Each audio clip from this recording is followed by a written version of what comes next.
Family office in Luxembourg, definitely a reality that's not always known or understood. And I think from the latest statistics I saw, there's over 100 family offices in Luxembourg. The other reality that people don't know about is the fact that most of these family offices actually run their investment decision center out of Luxembourg. And I think this is very important news for the Grand Duchy because it puts us on the map as a place to do business, i.e. investing. We are EU onshore. It's a very stable place. I mean, we know all the good arguments that Luxembourg for Finance put forward to promote Luxembourg as a financial place. And for families, this idea of stability, this idea of being central in Europe is very important. There's a subset of family offices that actually have been pioneers as investors in private equity and venture capital. But let's say as a mainstream allocation strategy, the reality is that for every type of investor, not only families, the low yield, the high volatility on the public markets has attracted them to an asset class that is more stable long-term.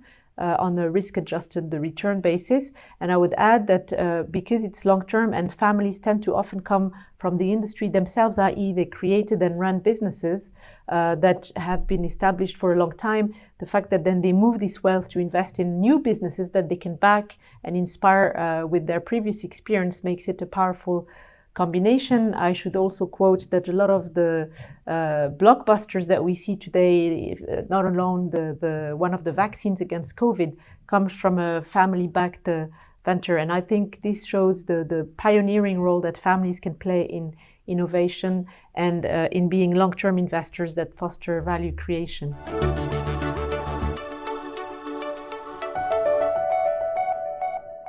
In terms of venture investing, family offices have been much more active in increasing their allocation to tech investing over the last 5 years, especially in Europe. I think this is coming from the fact that the tech advancement has been more and more rapid in the last 5 years, that the performance also in Europe has been increasingly better. I think we can hear our friends from EIF explain how venture in Europe has totally matched up with the US peer, which is a little bit more traditional in the end. And in that respect, I'd like to say that venture or tech investing for families is part of wanting to be at the forefront of innovation. In that sense, their risk profile is a little bit different from, say, a pension fund. And the fact that family offices are entrepreneurs themselves and are able to take that early stage risk, not every type of investor in private equity is able to take. So I expect this phenomenon to continue. And perhaps one statistic to quote there, recently there was a report coming out of UBS that said that 30% of global venture capital deals was actually done directly by families without even going through funds. So that doesn't say that venture capital funds are obsolete, but I think family offices can come as a complementary force to drive innovation and invest in venture.